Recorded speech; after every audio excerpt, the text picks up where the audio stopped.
인류의 역사를 이야기할 때 반드시 등장하는 단어가 있습니다. 바로 BC라는 단어와 AD라는 단어입니다.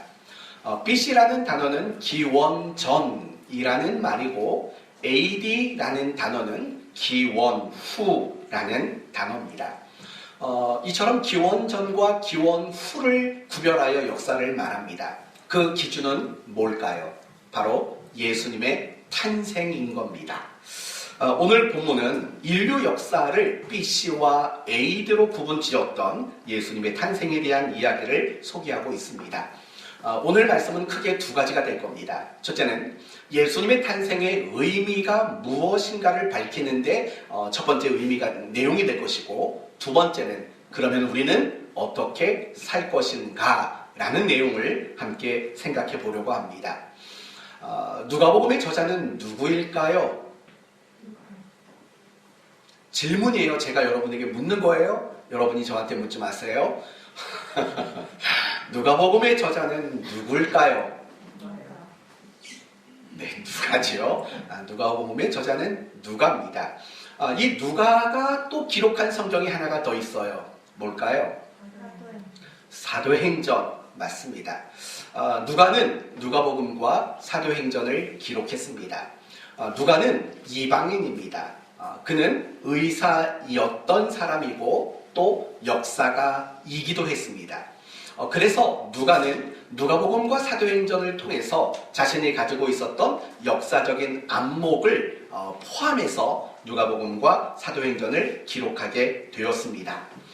오늘 본문도 보면은 누가가 역사가라는 사실이 은연중에 내재되어 있는 것을 보게 됩니다. 왜냐하면 예수님이 도대체 언제 태어났느냐 시기에 대한 기록이 상세하고 또한 장소에 대한 기록도 분명히 언급하고 있기 때문입니다.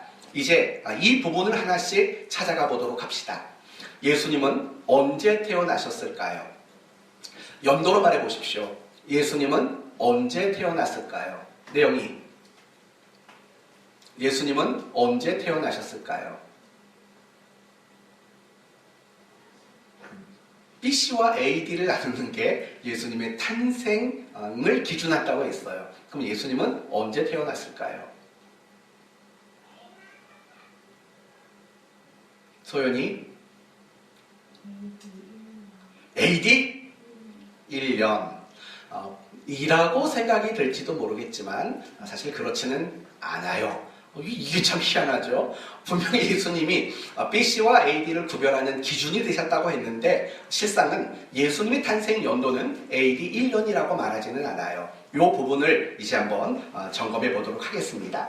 1절을 보시면 예수님의 탄생과 관련된 사람들이 등장해요. 1절을 보시면 가이사 아구스도라고 말을 해요. 로마의 황제지요. 아구스도 황제가 재위하고 있었을 때에 예수님은 태어나셨다고 말을 해요. 그리고 이 재위 기간 무엇을 명령했을 때 예수님이 태어났을까요? 호적하라 하였으니, 다시 말하면 인구 조사를 명령했을 때 예수님은 태어나신 거예요. 이 아구스도 황제는요, 아마도 세금이 얼마나 거두어 들일 것인가, 자신이 지배하고 통치하는 그 속국으로부터 얼마나 많은 세금이 올 것인가를 확인하고 싶었던 거겠지요. 그리고 또 하나는 어떤 경우에 전쟁이 일어나면 우리를 위해 싸워줄 수 있는 군인의 숫자는 얼마나 될 것인가 라는 것을 파악하기 위해서 호적을 명한 거죠. 인구 조사를 명하게 된 겁니다. 그런데 이 아구스도라는 황제는요 41년을 통치했어요. 그리고 그 41년의 통치 기간 가운데 인구조사를 3번 명령을 내렸어요. 3번. 첫 번째는 BC 28년입니다. 그리고 두 번째는 BC 8년입니다. 그리고 세 번째는 AD 6년입니다. 이렇게 3번 인구조사를 명령했어요. BC 28년, BC 8년, 그리고 AD 6년 이렇게 3번 명령을 했어요. 그리고 또 하나 생각해 볼 것은 2절입니다. 2절을 보면 이 인구 조사의 책임을 맡은 사람의 이름이 등장해요. 누구죠? 구레뇨라. 이 사람은 어디의 총독이라고요? 수리아의 총독이다. 그러니까 이 사람이 아구스도 황제의 그 인구조사, 호적의 명령을 실행시킨 사람이라고 그렇게 등장을 하고 있는 거예요. 그런데 이 구레뇨 사람은 언제부터 총독이 되었냐면 BC 12년부터 총독이 되었어요.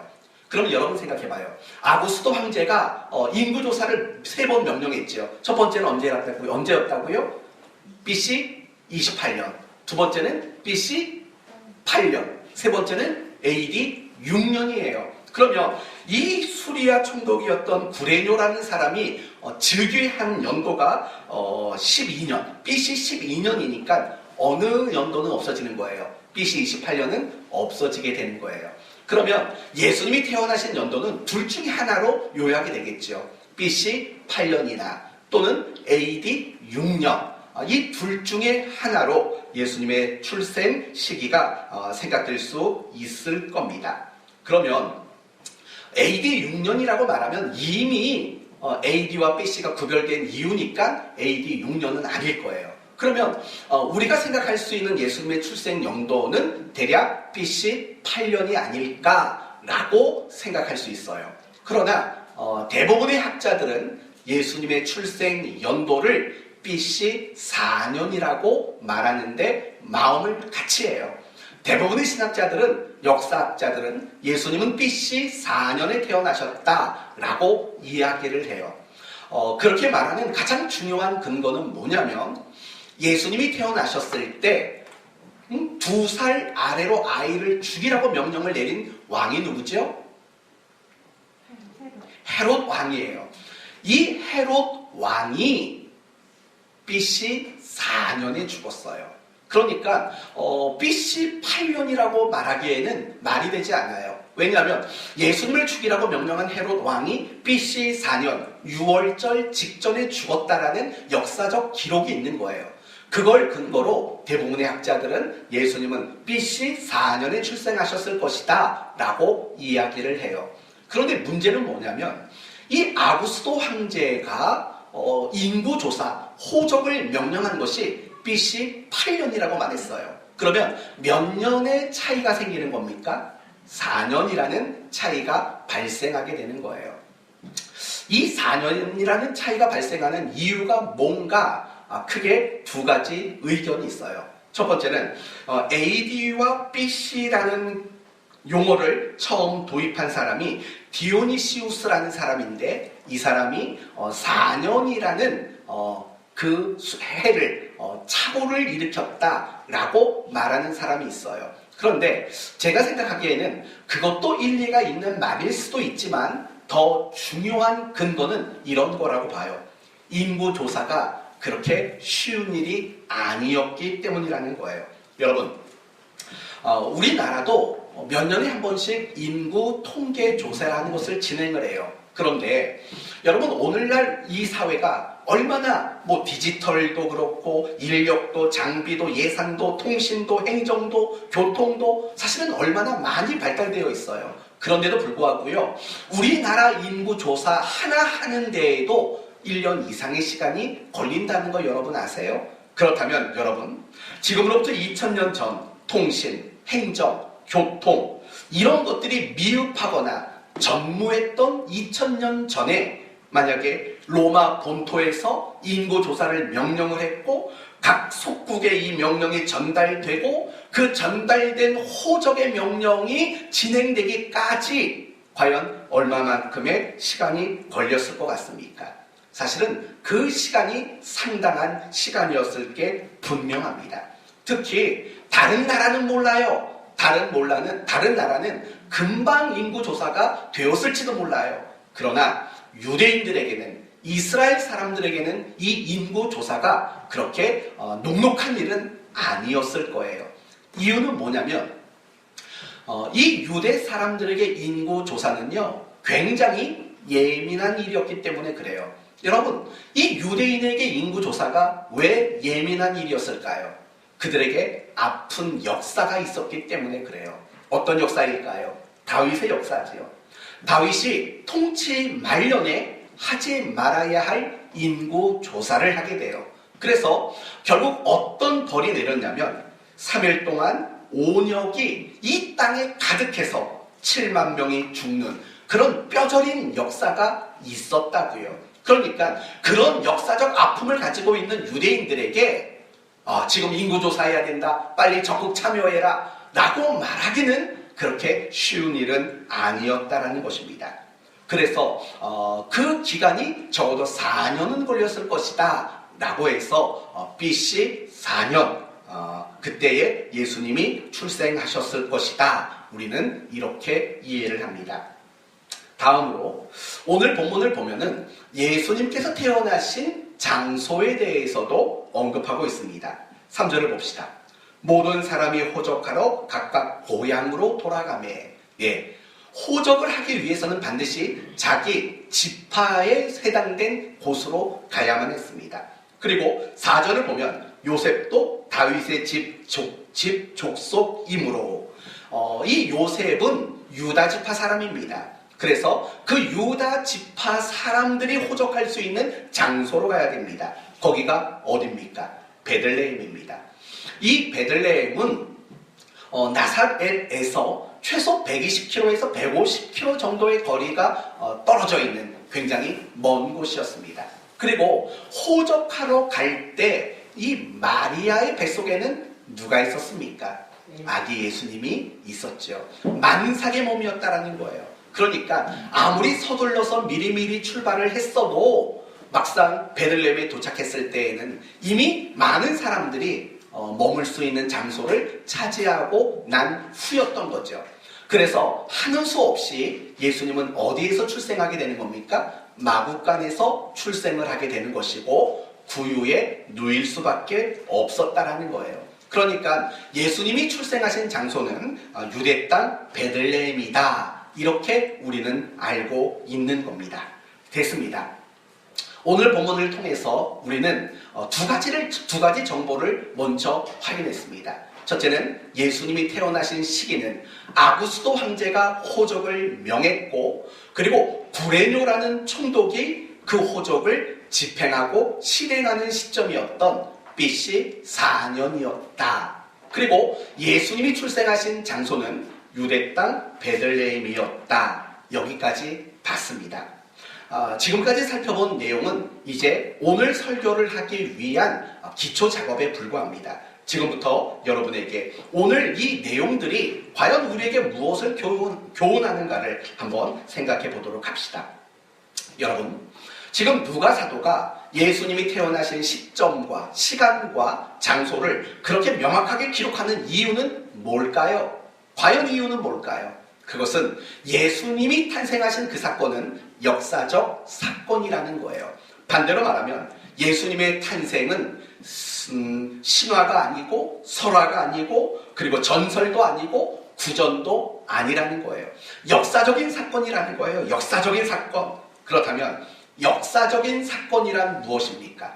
과거에 어떤 사람이 어떤 일을 했다라는, 그런 일이 있었다라는 정보가 역사적 사건이라는 말의 전부는 아닙니다. 이게 역사적 사건이라는 말의 의미는 결국 이런 뜻인 거예요. 하나님이 우리 인간에게 찾아오신 사건이라는 뜻인 거예요. 여러분, 한번 가만히 생각해 보세요. 하나님은 어떤 분이시죠? 시간과 공간에 지배받지 않는 분이세요. 시간과 장소에 제약을 받지 않는 분이세요. 그분은 천년이 하루 같은 분이세요. 그분은 알파와 오메가가 되신 분이에요. 그분은 무소부재하신 분이세요. 그분은 시간에 제약이 없어요. 그분은 장소에 구애를 받는 분이 아니신 초월하신 분이에요. 그러면 우리 인간은 어떤가요? 우리 인간은 늘 시간에 제약을 받아요. 장소에 제약을 받는다고요. 여러분, 제가 요즘에 새벽마다 기도하고 집에 갈 때 되면 슬픈 마음이 들어요. 이게 왜 슬플까? 주일 예배 때도 마찬가지예요. 제가요, 찬송을 부르거나 기도를 하다 보면은요, 이 미간을 찡그리나 봐요. 기도 다 끝나고 엘리베이터 타면 이렇게 제 모습이 비추잖아요. 여기 11자가 그려져 있는 거예요. 이거 볼 때마다 세월에 장사가 없구나 라는 생각이 든다고요. 그게 우리네 인간의 모습인 거예요. 우리 인간의 모습이에요. 우리 인간은 시간을 초월할 수가 없어요. 날마다 시간의 영향을 받을 수밖에 없고 날마다 그 시간의 제약을 받을 수밖에 없어요. 날마다 어떤 장소와 공간에 우리는 어떤 영향을 받을 수밖에 없는 그런 제한적인 존재라는 거예요. 그런데 생각해 보세요. 하나님이신 그분, 모든 걸 초월하신 그분이 인간이 되어 오셨다라는 거예요. 그것은 결국 무엇을 말하는 거예요? 그분은 우리의 시간과 우리의 공간으로 스스로 찾아오셨다라는 말이 되는 거예요. 그러니까 예수님의 탄생은 구주가 태어나셨네 정도의 의미가 아니라는 거예요. 예수님의 탄생은 바로 모든 제약 속에 살아가는 우리 인간을 찾아오신 하나님의 사랑이라는 사건이라는 거죠. 성도 여러분, 예수님은 왜 우리를 찾아오셨을까요? 우리를 사랑하셔서 우리를 구원하시기 위해 찾아오신 거예요. 마태복음의 말씀대로 말한다면 예수가 되시고 임마누엘을 이루시기 위해서 예수님은 이 땅에 오신 거예요. 그걸 위해서 예수님은 시간과 공간 그 안으로 찾아오신 거예요. 바로 우리를 위해 우리의 시간과 우리의 장소로 친히 찾아오신 사건, 그것이 바로 이 성탄절이며 예수님의 탄생이 우리에게 주는 가르침이라는 겁니다. 그렇다면 이제 생각해 봅시다. 사실은 오늘 설교에 있어서 가장 중요한 첫 번째 전제는 이거예요. 하나님이신 그분이 우리의 시간과 우리의 공간으로 찾아와 주셨다라는 게 첫 번째 중요한 전제가 돼요. 그렇다면 왜 찾아와 주셨을까요? 여러분, 먼저 이 점을 확인하기 위해서는 역사가 무엇인가를 생각해 봐야 돼요. 여러분은 역사가 무엇이라고 생각하세요? 과거에 어떤 사람이 어떤 일을 했다더라 라는 하나의 정보를 소개하는 것, 그것을 역사라고 생각하실 거예요. 대부분의 사람들은, 세상 사람들은 역사를 그렇게 말해요. 과거에 언제 누가 무엇을 어떤 일을 했느냐, 그것에 대한 어떤 정보를 제공하는 것, 그것을 소개하고 그것을 기록하는 것, 그것을 역사라고 말해요. 그러나 성경이 말하는 역사는 사실은 그 이상의 것을 우리에게 말해요. 물론 성경도 역사예요. 왜냐하면 성경 안에도 과거에 다양한 사람들이 언급돼요.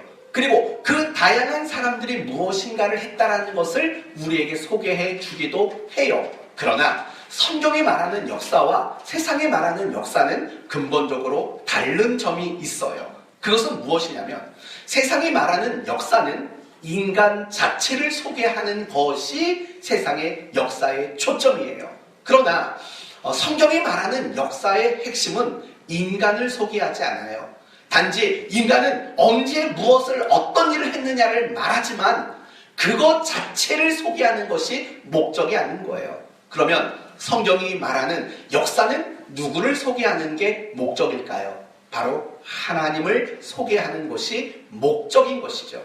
과거의 어떤 사람, 그 사람이 겪었던 어떤 일, 그 일을 통해서 하나님이 무슨 일을 이루시고 무엇을 하셨느냐, 이것을 말하는 것, 이것이 바로 성경이 말하는 역사라는 거예요. 그래서 역사라는 단어를 영어로는 뭐라고 말합니까? 히스토리라고 말하죠. 그분의 이야기, 하나님의 이야기라고 말하게 되는 겁니다. 그러니까 결국 역사란 하나님이 일하시는 자리가 바로 역사인 것입니다. 다시 말하면 하나님은 우리가 살아가는 모든 시간 속에서 일을 하신다라는 거예요. 하나님은 내가 살아가는 모든 장소에서 일하시는 분이라는 거예요. 하나님은 내가 살면서 마주하는 다양한 사건, 사고 속에서도 하나님은 일하시는 분이시다라는 거예요. 오늘 본문을 보면 두 사람의 이름이 등장해요. 아구스도 황제와 구레뇨 총독. 여러분, 이 총독의 이름이 등장을 한다고요. 그리고 그들이 뭘 했어요? 호적을 하라고 명령을 했고 호적의 명령을 받고 그 명령을 집행하는 일을 했다고요. 그러나 중요한 것은 무엇이냐면 거기까지만 말하면 세상적인 역사인 거예요. 그러나 중요한 것은 뭐냐면 그들이 그 일을 하는 것을 통해서 하나님은 뭘 하셨냐면 미가서에서 예언했던 대로 구주가 베들레헴에서 나실 것이다 라는 그 하나님의 계획과 하나님의 뜻이 성취되어진다고요. 그게 바로 성경이 말하는 역사의 초점이라는 겁니다. 사랑하는 성도 여러분, 하나님이신 그분이 우리의 시간과 우리의 장소로 오셨다라는 말은 결국 이 이야기가 되는 거예요. 하나님은 우리의 시간 속에서 일하시기로 작정하셨고 하나님은 우리의 장소에서 일하시고 또한 내가 겪고 있는 삶의 다양한 순간 속에서 일하시는 분이라는 의미가 이 속에 담겨져 있는 거예요. 하나님은요, 특별히 우리의 시간 가운데 하나님은 일하시는 분이라는 거예요. 우리가 성경의 몇몇 인물을 통해서 한번 얘기해 봅시다. 하나님은 아브라함을 믿음의 사람으로 세우는데 몇 년을 쓰셨을까요? 적어도 25년을 썼어요. 그리고 넓게 말하면 100년이라는 시간을 통해서 아브라함을 믿음의 사람으로 만들어 내셨어요. 그러면 요셉은 어떤가요? 요셉을 하나님의 사람으로 만드는데 몇 년을 쓰셨습니까? 적어도 13년 이상의 시간을 하나님은 쓰셨다는 것을 여러분 아실 거예요. 또 출애굽기 3장의 말씀을 보시면 이스라엘 백성들이 그 압제 가운데 제발 좀 우리를 해방시켜달라고 하나님께 간절히 부르짖는 장면이 나와요. 그들의 기도를 들으시고 하나님이 응답하시는데 몇 년이 걸렸어요? 400년이 걸렸다는 것도 여러분은 아실 거 아닙니까? 모세를 이스라엘 나라의 지도자로 세우는 그 일에는 몇 년을 걸리셨어요? 최소한 40년이라는 시간을 통해서 그를 이스라엘을 애굽에서 구원할 자로 만드시는 일들을 하나님은 하셨다고요. 더 나가서 그 출애굽한 이스라엘 백성들을 약속의 땅에 들어가도록 만드는 시간은 몇 년이었어요? 적어도 40년의 시간이 걸렸다는 것을 여러분은 아실 겁니다. 뿐만 아니라 하나님이 인류를 죄에서 구원하기 위해서 메시아를 보내시고 그 메시아를 통해서 속죄 사역을 성취하시기까지 몇 년이 걸렸어요? 최소한 4200년이 걸렸어요. 제가 말하는 4200년은 성경의 인물, 사건의 연도, 알 수 있는 범위 안에서만 4200년이라고요. 창세기 3장 15절 여자의 후손은 뱀의 머리를 상하게 할 것이요. 그게 바로 예수 그리스도의 십자가 사건을 말하는 것이고 인류를 구원하기 위한 사건을 말하는 거잖아요. 그걸 성취하시기까지 우리가 확인할 수 있는 인류의 역사는 4200년이라는 거예요. 여러분, 그런 시간 가운데 갈라디아서 4장 4절은 뭐라고 말하냐면 때가 참에 하나님이 여자에게서 아들을 낳게 하셨다라고 말을 해요. 때가 참에라고 말을 해요. 무슨 말입니까? 때가 참에라는 말은 하나님은 시간 안에서 그리고 시간을 통해서 하나님은 일하시는 분이시다라는 그 메시지가 그 속에 담겨져 있다라는 거예요. 사랑하는 성도 여러분, 하나님은요 우리의 시간 안에서 일하시는 분이에요. 하나님은 항상 시간을 통해서 일하시는 분이라는 사실을 우리는 알아야 돼요. 왜 그럴까요? 실력이 없을까요? 한순간에 뭔가 할 능력이 없기 때문일까요? 그렇지 않습니다. 하나님은 항상 그렇잖아요. 마음 먹으면 결과가 되게 하시는 분이시잖아요. 작정하시면 그것이 현실이 되도록 만드시는 분이시잖아요. 빛이 있으라 하면 빛이 생기는 것이고 땅이 생기라 하면 땅이 생기도록 만드실 수 있는 분이시잖아요. 하나님은 얼마든지 한 번에 무슨 일이든 하실 수 있는 분이라고요. 그런데도 불구하고 하나님은 항상 우리의 시간 안에서 우리의 시간을 통해서 하나님은 그렇게 일을 하신다라는 거예요. 이유가 뭘까요? 뭐든지 한 번에 하실 수 있는 그분이 우리의 시간 안에서 우리의 시간을 통해서 일하시는 이유는 과연 뭘까요? 그 이유는 하나님이 어떤 분이시며 하나님이 우리에게 진정 바라고 원하시는 일이 무엇인가를 보여주기 위함이라는 겁니다. 다시 한번 요셉을 생각해 봅시다. 하나님은 요셉에게 약속을 주셨습니다. 그 꿈이라는 것을 통해서 약속을 주셨지요. 그리고 그 약속이 지켜지는 데까지 13년 이상의 시간이 걸렸다라는 겁니다. 왜 그랬을까요? 한 번에 총리가 되게 할 수 없었기 때문일까요? 여러분, 하나님은 그런 분이 아니라는 거 알고 계시잖아요. 얼마든지 그 어린 나이일지라도 단번에 총리가 되게 하실 수 있는 그런 분이시라고요. 그런데 왜 13년 이상의 시간을 사용하시면서 그 시간을 통해서 일을 하셨을까요? 그것은 하나님의 목적이 단지 요셉을 총리가 되도록 만드는 것 그 자체에 목적이 없었기 때문입니다. 그러면 하나님께서 요셉에게 그런 꿈을 주시고 약속을 주시면서 그를 향해 기대하셨던 건 무엇일까요? 그것은 바로 이런 것들이죠. 그를 더 신앙과 인격에 성숙한 사람으로 만드시기 위함, 하나님을 더 많이 알고 더 나은 하나님의 사람으로 세우기 위한 이 목적이 하나님에게는 더 중요한 이유이고 목적이었다라는 거예요. 그래서 요셉에게 이 13년이라는 시간이 지난 후에 일어난 변화가 무엇인가를 생각해 보세요. 어떤 변화가 일어났습니까? 형들의 잘못을 고자질하던 요셉이 형들의 잘못을 용서하고 그 형들을 끝까지 책임져 주는 용서의 사람으로, 사랑의 사람으로, 하나님을 쏙 빼닮은 사람으로 바뀌어지는 이 일들이 일어났다라는 사실을 우리는 성경을 통해서 확인할 수 있게 되는 거죠. 바로 이 이유 때문이라는 거예요. 단지 요셉을 총리로 만드는 것이 목적이었다면 하나님은 굳이 13년이라는 시간을 쓰실 이유가 없는 거예요. 단번에 하실 수 있어요.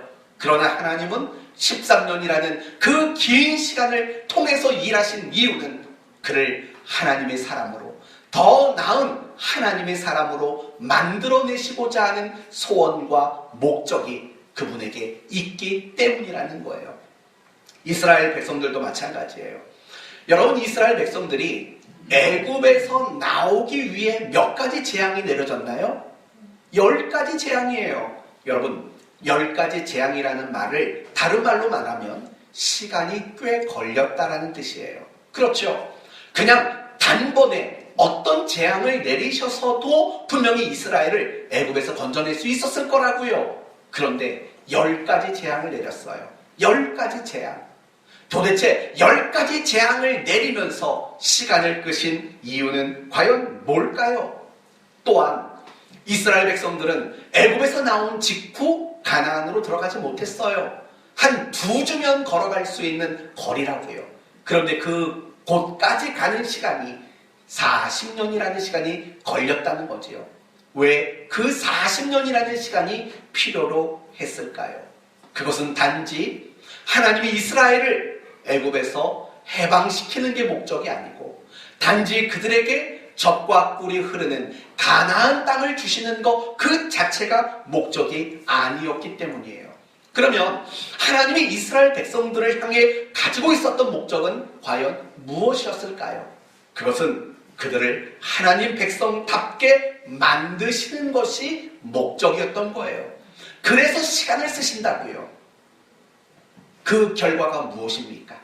10가지 재앙, 그리고 40년이라는 긴 시간을 쓰신 결과가 뭐예요? 바로 여리고성 사건이죠.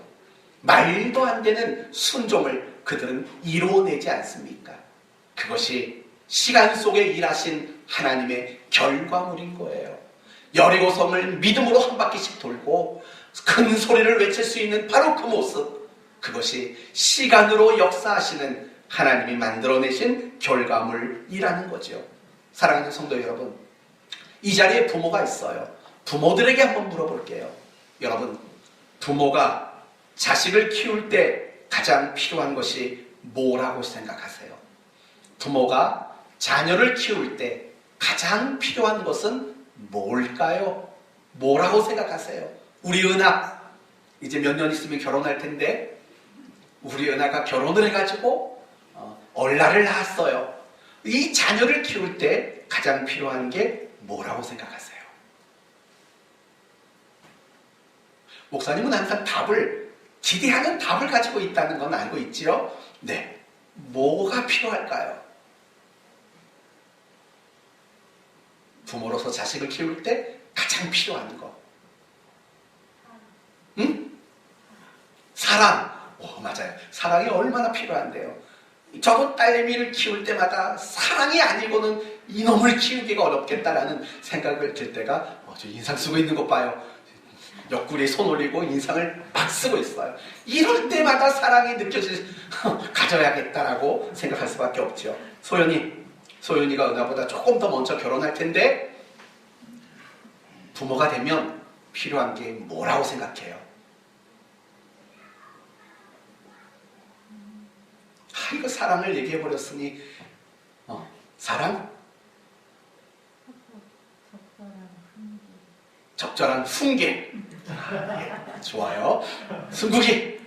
승국이도 이제 곧 아빠가 될 텐데 뭘까요? 참고 기다려주는. 이게 다 개인적 삶에서 나오는 얘기겠죠. 내용이 관심. 엄마가 관심 안 가져주니? 그래, 관심. 그러니까 우리 청년들이 아직도 지혜가 없다니까요. 내가 아까 뭐라고 그랬어요? 기대하고 있는 답을 가지고 묻는 거라고 그랬죠. 부모가 자식을 잘 키우기 위해서 가장 필요한 것은 돈이 아니고 어떤 관심만도 아니고 돌봄만도 아니에요. 시간이 필요해요. 시간. 부모가 자식을 잘 키우기 위해서는 반드시 많은 시간이 필요하다라는 거 여러분 아시죠? 만약에 이런 경우라면 어떻게 될까요? 임신을 했어요. 근데 애가 하루 만에 출생을 해요. 그리고 하루 만에 성인이 돼요. 인간이 그렇게 된다고 생각해 보세요. 임신한 즉시 다음날 태어나요. 그리고 태어나고 그 다음날 성인이 돼요. 급성장을 해요. 하루아침에 모든 게 다 이루어져요. 그러면 세상은 어떻게 될까요? 과연 어떻게 될까요? 과연 부모와 자식이라는 관계는 유지될 수 있을까요? 한번 생각해봐요. 여러분, 아빠와 엄마 중에 아이에 대한 사랑이 누가 더 깊을 것 같아요? 엄마가 훨씬 깊어요. 엄마는 훨씬 깊다고요. 그러니까 애가 아파 보니까요. 아빠는 자요, 결국에는. 근데 새벽까지 잠 안 자고 물수건으로 닦아내는 건 엄마예요.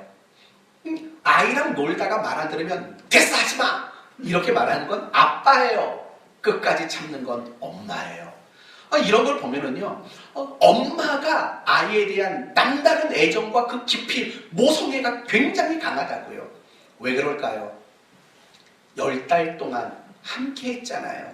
근데 아빠는요, 가끔씩 손이나 한 번씩 올려가지고 발로 차봐 요거밖에 안 했잖아요. 요거밖에 안 했다고요. 그리고 뭐 한 달에 한 번, 2달에 한 번, 산부인과 쫓아가가지고 심장 뛰는 소리 듣고 야, 잘 크네? 이거밖에 안 했잖아요. 그쵸, 문집사님? 문집사님 산부인과 같이 따라가 보셨어요? 한 번도 안 가봤어요? 본인이 안 갔으니까 제가. 본인도 안 갔어요? 할 말 없는 거죠. 네, 아무튼 그런 거라고요. 그런 시간이 쓰여졌기 때문에 부모와 자식이라는 그 끈끈한 관계가 유지될 수 있는 거고 가정이 존재할 수 있는 거예요. 하루아침에 임신된 아이가 태어나고 하루아침에 그 아이가 성인이 된다면 부모 자식의 관계는 없어요. 가정이라는 것도 세상에 존재할 수 없어요. 부모가 어떤 존재인가를 배울 방법도 없어요. 사람이 무엇인가 배울 수도 없고 어떻게 인생을 살아야 하는가도 배울 수가 없어요. 아마 세상은 엉망이 될 거예요. 그러나 이 세상이 엉망이 되지 않는 이유가 뭐예요? 시간이 쓰여지기 때문에 그래요. 아이를 갖고 10달 동안 배에 품고 있고 이 아이가 인간 노릇하기까지 수년간 정말 부모가 희생하고 고생하는 그 시간이 쓰여지기 때문에 이 가정과 이 사회는 유지될 수 있다라는 거예요. 가끔씩 성도들은 이런 욕심을 부려요. 내 신앙이 내년부터는 막 좋아졌으면 좋겠다. 한순간에 성장하면 좋겠다라는 욕심을 부리고 큰 오해를 갖는다고요. 세상에 그런 일은 일어나지 않아요. 절대 그 기도 제목 쓰지 마세요. 목사님, 내년에는 제 신앙이 하루아침에 좋아지기를 원합니다. 이런 기도하지 마세요. 그건 하나님이 응답해 주지 않아요. 응답해 줄 수가 없어요. 생각해 봐요. 만약에 오늘 25일이에요. 금요일이에요. 근데 내일 모레 주일날 여러분이 예배 시간에 나올 때 갑자기 신앙이 엄청 성장해서 나왔어요. 만약에 그런 일들이 이루어진다면 어떤 일이 일어날까요? 과연 하나님과의 관계는 유지될 수 있을까요? 과연 하나님이 어떤 분이라는 걸 우리는 배우게 될까요? 못 배워요. 우리의 신앙이 하루아침에 성장하게 되면 하나님을 배울 방법이 없는 거예요. 여러분, 결국 시간이란 뭐라고 생각하세요? 시간이란 하나님 편에서는 하나님 자기 자신을 알게 해주고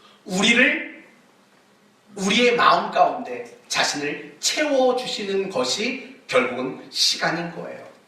그러면 우리의 입장에서 시간은 뭐예요? 하나님을 알아가고 하나님을 배워가고 더 나은 신자로 자라가는 것, 그것이 우리의 입장에서의 시간의 의미고 가치라는 거예요. 사랑하는 성도 여러분, 우리 그리스도인에게 있어서 가장 중요한 것은 돈이 아니에요. 명예도 아니에요. 어떤 많은 걸 가지고 소유하는 것도 아니에요. 우리 그리스도인들이 가장 소중하게 여겨야 할 것이 있다면 그건 바로 시간이에요. 정말 여러분이 신앙생활을 잘하기를 원한다면 다른 게 필요한 게 아니에요. 그리스도인으로서 시간이라는 의미와 가치를 제대로 아는 게 필요한 거예요. 그런데 문제는 뭐냐면 우리는 성경을 통해서 성경의 인물들을 보면서는 시간을 통해 일하시는 하나님을 봐요. 그렇죠? 아브라함의 이야기를 보면서도 역시 하나님은 시간을 통해 일하셨구나. 요셉을 보면서도, 모세를 보면서도, 이스라엘을 보면서도 역시 하나님은 시간 속에서 일하셨구나를 우리는 본다고요. 그런데 안타까운 건 뭐냐면 내 시간 속에서는 못 봐요. 막상 내 시간 속에서도 분명히 일하시고 역사하시는 하나님이 계시는데 그거는 보지 못한다라는 게 가장 큰 문제점이지 않겠어요? 사랑하는 성도 여러분, 잊지 마세요. 하나님은 지금 여러분의 시간 속에 계세요. 지금 여러분의 시간 속에서 하나님은 일을 하신다고요. 여러분의 지금 시간 속에서 지금 겪고 있는 다양한 상황들이 있잖아요. 그 다양한 상황 속에서도 하나님은 일을 하고 있다는 거예요. 우리는 지금 코로나로 인해서 많이 어려운 시간을 겪어요. 저도 이 코로나 때문에 생각이 많아요. 복잡해요. 이 코로나 때문에 나라에서 이렇게 말했죠. 예배 20명만 드리시오. 20명 미만만 드리시오. 전 이 말 듣고 되게 기분 나빴어요. 아니 왜? 왜 당신들이 우리한테 이래라 저래라 법을 정해 명령해? 그런데 시간이 지나니까 그렇게 말하는 게 도리어 고마웠어요. 왜 고마웠는 줄 아세요? 야, 법으로 규제하지 않으면 꼼짝하지 않을 사람들이겠다. 우리를 그렇게 봐준 거잖아요. 법으로 명령하지 않으면 코로나지만 목숨 걸고 예배할 사람들이다. 이런 의식을 가지니까 법으로 규제하고 자꾸 명령한 거 아닌가, 이런 생각이 드니까 야, 우리를 대단하게 봤나 보다, 고맙다, 이 마음이 들었어요. 그런데 시간이 조금 더 지나니까 쪽팔린다는 생각이 들었어요. 20명까지 예배 드려도 된다 하는데 10명밖에 안 오잖아요. 20명 드려라 하는데도 10명 오잖아요. 그거 보면서 세상이 우리를 너무 과대평가했구나. 세상이 우리를 너무 엄청난 사람으로 평가했구나. 그런 제재 안 해도 알아서 쫄아서 안 나올 텐데, 알아서 겁먹고 못 나올 텐데, 물론 못 나오신 분들이라서 비난하는 거 아니에요. 그냥 그런 걸 우리가 생각해 봐야 되지 않을까라고 말씀을 드리는 거예요. 여러분, 건강이 좀 안 좋으면 안 나오셔도 돼요. 안 나오는 게 맞아요.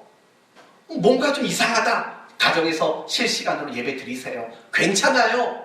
그러나 솔직한 우리의 마음과 솔직한 우리의 모습은 점검해 볼 필요가 있다는 거예요. 과연 무엇인가? 과연 무엇 때문인가? 생각해 볼 필요는 분명히 있다는 거예요. 코로나 어려워요. 교회에서 함께 모이지 못해요. 그러나 기억하세요. 그렇다고 하나님도 아무것도 못하고 있는 분이 아니라는 거예요. 하나님은 그래도 여전히 일하고 계세요. 여전히 하나님은 그래도 자신이 계획하시고 뜻하시고 목적하신 바를 실수 없이 성실히 성취해 가고 있다라고요. 그게 시간이에요. 그게 예수님의 탄생이에요. 그것이 아기 예수의 탄생이 우리에게 가르쳐주는 메시지예요. 오해 없으시기를 바라요.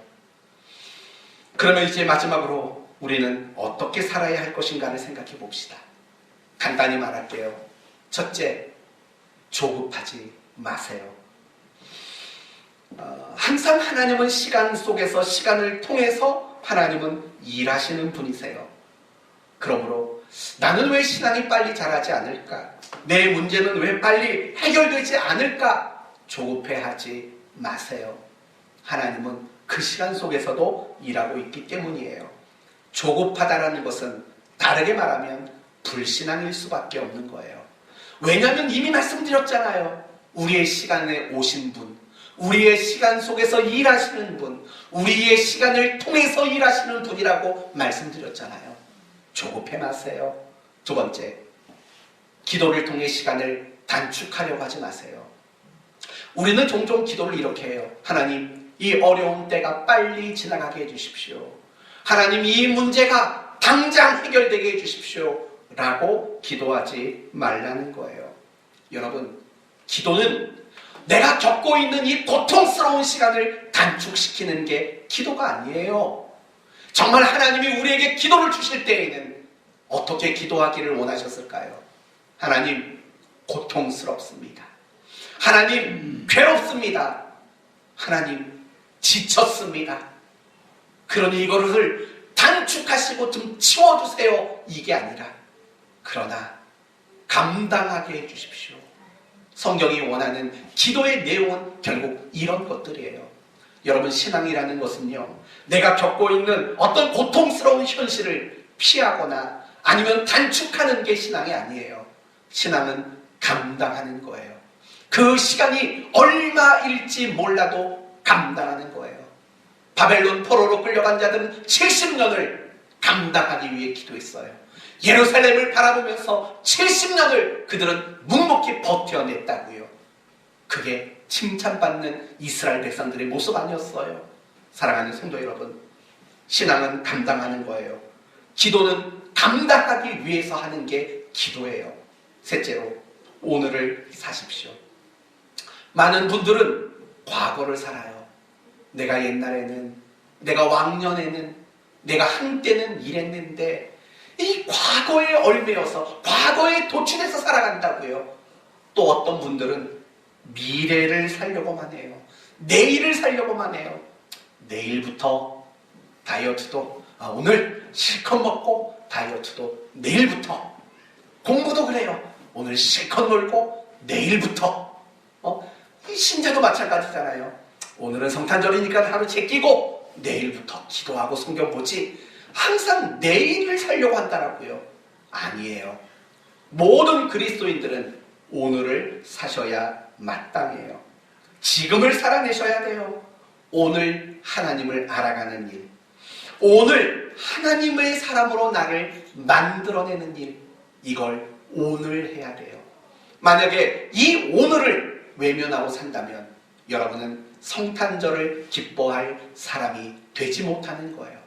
만약에 여러분이 오늘을 살아내지 못한다면 예수님이 이 땅에 오신 이유가 뭔지, 예수님이 이 땅에 오셔서 우리를 가르치려고 하는 게 뭔지 우리는 알지 못하는 사람으로 남고 마는 거예요.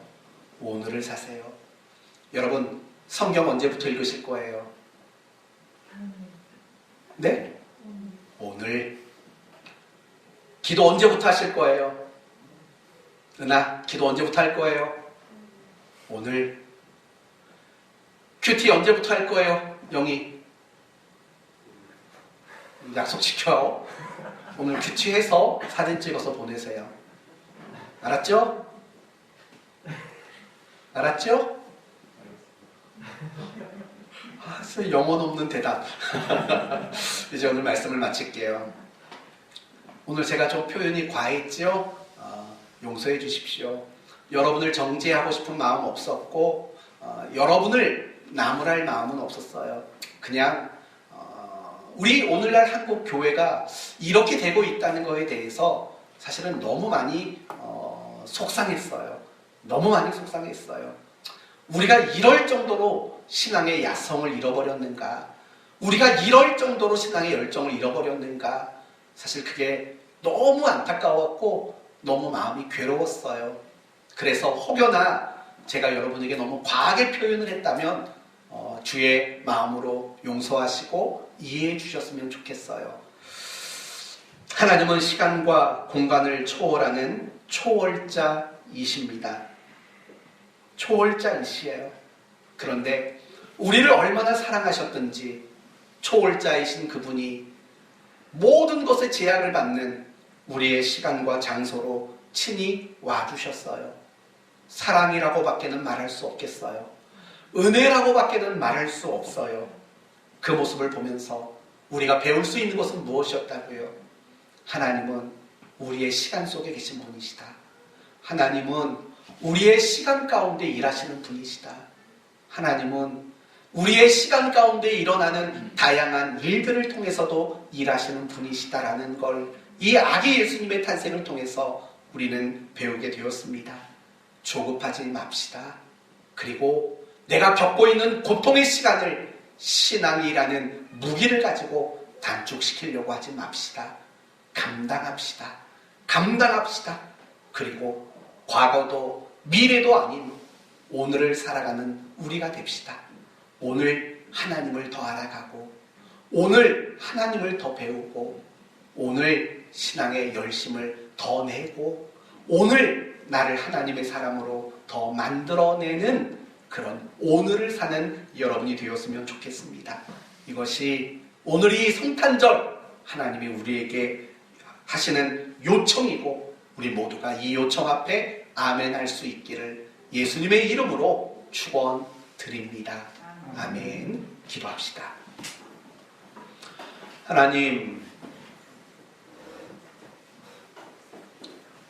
하나님은 초월하신 분이십니다. 어떤 것에도 구애받지 않고 어떤 것에도 제약받는 분이 아니십니다. 그런데 우리는 세월 앞에 장사가 없다는 말처럼 늘 시간 앞에 허물어져 가는 우리의 모습을 봅니다. 그런데 하나님은 그런 우리의 시간 속에 와주셨습니다. 그런 우리의 현실 속에, 우리의 자리 속에 기꺼이 와주셨습니다. 이런 하나님의 사랑을